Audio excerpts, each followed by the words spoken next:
A few days later, Aiden and Lo sat inside a carriage, the sound of the wheels clattering beneath them as they traveled down a winding road. Lo looked exhausted, gripping his sword with both hands to keep himself upright, using the blade to support his weight. His face was pale, sweat dripping down his forehead. Seeing this, Aiden's frustration boiled over. He crossed his arms, glaring at Lo. "Why do you look like you're having a harder time than I am?" Lo flinched, visibly scared of Aiden's annoyed tone. "And not at all. Why would I be having a hard time?" he stammered, beads of sweat forming faster. Aiden shook his head, watching Lo struggle. "I told this rascal to hide and scout the number of Chaos members.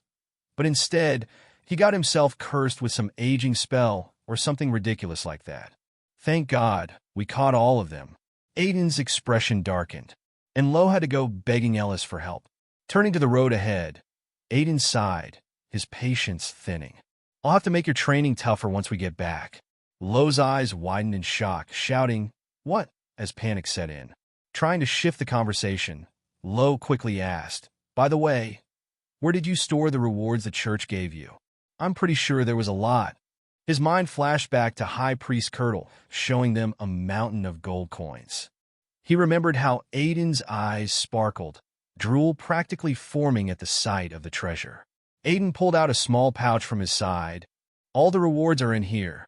Lo caught the pouch, blinking in surprise. He quickly recognized it, and his jaw dropped. "Isn't this a subspace pocket?" he exclaimed. "That's a rare item. It prevents things from spoiling or rusting once they're stored inside." "Did the High Priest really reward you with something this precious?" Aiden chuckled, clearly enjoying the moment. "Well, being one of the top 3 churches does have its perks," he said as he reached into the pouch. Lo's curiosity piqued as Aiden pulled out several items, one after another. "We got plenty of other stuff too, like fairy silk," Aiden continued, inspecting each item as he went through them. "But something strange happened while I was packing and getting ready to leave." Lo watched as Aiden carefully pulled out an object emitting a faint purple aura. It was an egg, larger than a typical one, with an eerie glow swirling around it. "What kind of egg do you think this is?" Aiden asked, holding it up with a curious frown. Lo stared at the egg, puzzled. He reached out, placing a hand on it, and immediately sensed the unsettling mana radiating from it. "It's about the size of an ostrich egg," Lo muttered, still confused. "But with this weird mana, I doubt it's anything normal." Aiden nodded, equally perplexed. "Exactly. I found it in a suspicious room inside the church, along with an old book. So, I took it with me, but I still can't figure it out." Lo's eyes widened with interest. "There was a book with it? Then maybe there's something in that book that explains what this egg is." Aiden looked at the egg again, his curiosity deepening. "That's what I'm hoping. Whatever it is, it can't be ordinary." Aiden's mind wandered as he recalled entering that suspicious room. He tried to read the old book he found there, but quickly gave up. "I tried reading that book," Aiden said to Lo, "but I couldn't make sense of it. It's written in a language I couldn't understand." Suddenly, Lo's expression changed, beads of sweat forming on his forehead as a realization hit him. "Wait a minute," he began, his voice shaky. "You said you found the egg in a suspicious room, along with a book. You didn't just find it, did you? You stole it from the church." Aiden's face turned to the side as he tried to avoid Lo's gaze, sweat forming on his brow. "I didn't exactly steal it." Aiden's memory flashed back to the moment he discovered the room, licking his lips with excitement when he saw the strange, untouched space radiating with eerie mana.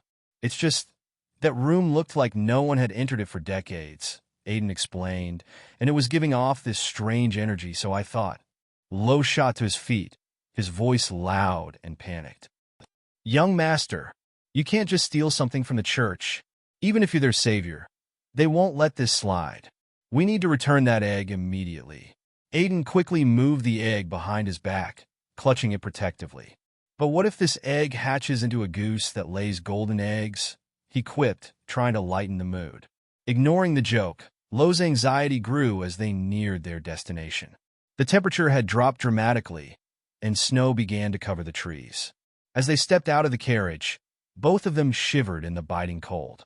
Ugh, it's freezing, Aiden groaned, rubbing his arms for warmth. The wind howled through the frozen landscape as they stood before the city gates of Hammerth, the capital of the Ceda territory. Lo looked confused. Weren't we heading home? Aiden's expression was serious as he turned to Lo. I never said we were going back to our territory. Hearing that, Lo's face flushed red, despite the icy temperature. But you said you'd make me train harder when we got back. Sweat formed on his face, a surprising sight in the frigid air. Aiden smirked, trying to suppress a laugh. Oh, you were looking forward to hellish training that much? Lo lowered his head, a tear forming in his eye. No, I wasn't, he muttered, wiping it away quickly. As they continued walking, Lo gathered the courage to ask, so, why are we here? Are we meeting with Margrave Cetus? Aiden's pace quickened, his tone calm, but purposeful. Yes, I'm going to meet him, but that's not the main reason I came. Lo furrowed his brow, his curiosity piqued. Then what's the real reason? Aiden glanced toward the distant forest, its dark, towering trees ominously swaying in the wind. I have some business in the Forest of Death, which lies within the Cetus territory. Lo gulped, feeling a chill that wasn't just from the cold. The Forest of Death? What kind of business could you possibly have in a place like that? Aiden thought back to his conversation with the hat merchant Joseph, who told him that ants, ancient tree spirits, were rumored to live in the Forest of Death. Joseph had mentioned needing ants' tears to create a high-grade elixir. Aiden turned to Lo, explaining, I'm going to need ants to make the highest-grade elixir. They had just arrived at the Ceda Fortress, when two guards stationed at the gate crossed their spears, blocking their way. One guard eyed Aiden with suspicion and said gruffly, Stop right there. This is Ceda's territory. The Lord is currently away, and no outsiders are allowed unless you have a prior appointment. Come back another time. Before Aiden could respond, Lo burst out angrily. Do you even know who you're talking to? This is Aiden Remez, eldest son of the Remez Duchy. He's here to see Margrave Turid, so step aside. The guard's eyes widened in shock at the name, but instead of relaxing, their expressions turned even more hostile. Aiden, puzzled, wondered why they were suddenly even angrier. The Underlord's voice rumbled in Aiden's mind. Are you seriously asking because you don't know? He sneered. From their perspective, you're the devil who stole their family's treasure, the Beelzebub sword. Not to mention, you're the trash who beat up their lord's son at the royal banquet. Aiden smirked. All right, I'd almost forgotten about that, he said nonchalantly. So, that's why they're so upset. His grin turned devilish. Maybe I can use that to get in. As Aiden slowly unsheathed the Beelzebub sword, the Underlord's voice came again, sounding uneasy this time. What are you plotting now? You're making me nervous. Holding the sword up for the guards to see, Aiden's smile widened. Will you let me in if I show you this sword? He asked coolly. I hear someone important in your territory used to own this. Both guards' faces turned red with rage as they recognized the Beelzebub sword. One of them tightened his grip on his spear, gritting his teeth. We have verified your identity, young Master Aiden, he said through clenched teeth. But as I mentioned, our lord is away. You'll need to come back another time. Aiden slid the sword back into its sheath, his mind churning with ideas. Did that method fail? He muttered to himself. I guess I only have one method left. He glanced at the guards again, his eyes narrowing. Really? He said slyly. Then, what about Tyen's? The guard's angry expression deepened. Young Master Tyen is also very busy. If you don't have an appointment, leave quickly. If you continue to cause trouble, we'll have no choice but to use force. Lo, furious, took a step forward, his hand already on his sword. How dare you speak to our young master like that, he growled. But before Lo could escalate the situation further, Aiden raised a hand, signaling him to stop. Lo gritted his teeth, but held back, fuming. Aiden's eyes flickered with amusement. I see, he said, pretending to consider his options, all while formulating his next move. As Aiden turned away and started to leave the gate, he said casually, I guess there's nothing we can do then. The guards, relieved, allowed themselves to smile. One of them muttered, You should have just left to begin with, you damn scammer. Aiden walked just a few steps before he stopped, turning back toward the gate with a smirk on his face. Lo, confused, asked, "What are you trying to do now?" Aiden grinned mischievously and said, "If I need an appointment to get in, then I'll just make one right now."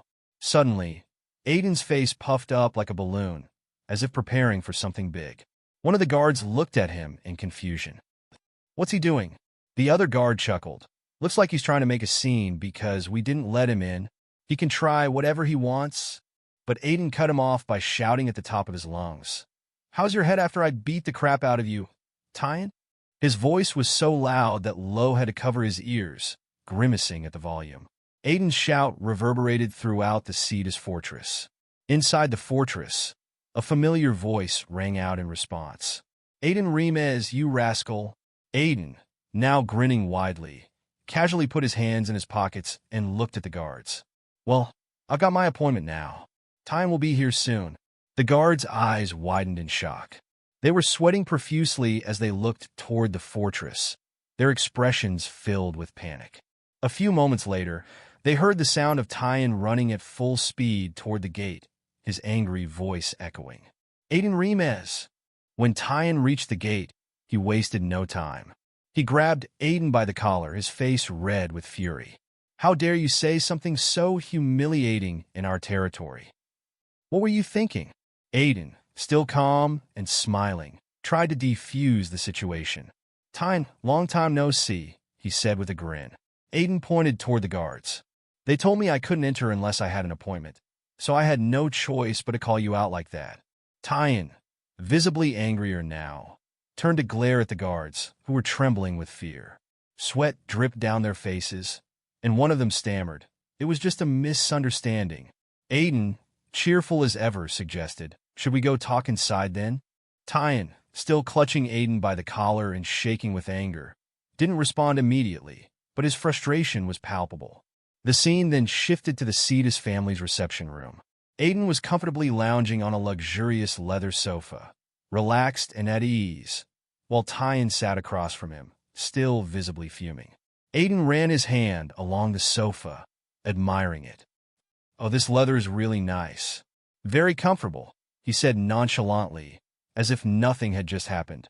Tyan, still glaring at him, struggled to contain his anger, his eyes narrowing as he tried to make sense of Aiden's antics. Aiden, curious, leaned forward and asked Tyan, "Is Margrave Cedus really that busy? I heard he's out on some business." Tyan, looking worried, replied, "Father is at the slaughter tower right now. Something unusual seems to have happened in the Wasteland of Death, which is also managed by the slaughter tower. They suspect the high troll that appeared in your territory came from there." Aiden, hearing this, started thinking, slaughter tower, right? Strange incidents are starting to happen now. Soon, calamity-level monsters, including that crazy dragon, will start showing up. In my previous life, I was so busy dealing with these sudden events that I had no time to find out what caused them. But now I know everything. I just need to get stronger quickly and find the source. I have to prevent it before it happens. Breaking Aiden's internal thoughts, Tyan asked, "So, why have you come to our territory?" Aiden responded immediately, "I want to go to the Forest of Death." Tyan's eyes widened in shock as he considered the danger of the place. "What? Do you even know what kind of place that is?" "The entire forest is covered in poison, crawling with undead, poisonous plants and monsters." Aiden smirked and rested his hand under his chin. "That's exactly why I want to go there. I need to gather rare poisonous herbs that only grow in that forest." Tyan put his head down, clearly exasperated, as sweat dripped down his face. "I knew you weren't normal, but that's a peculiar hobby," he muttered.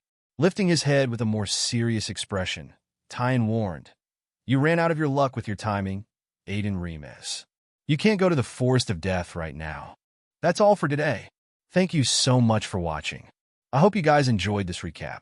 If you'd like to see more manhwa recaps like this, please don't forget to like, comment, and subscribe to my channel. That way, you'll stay updated on all my future content. Until next time, take care.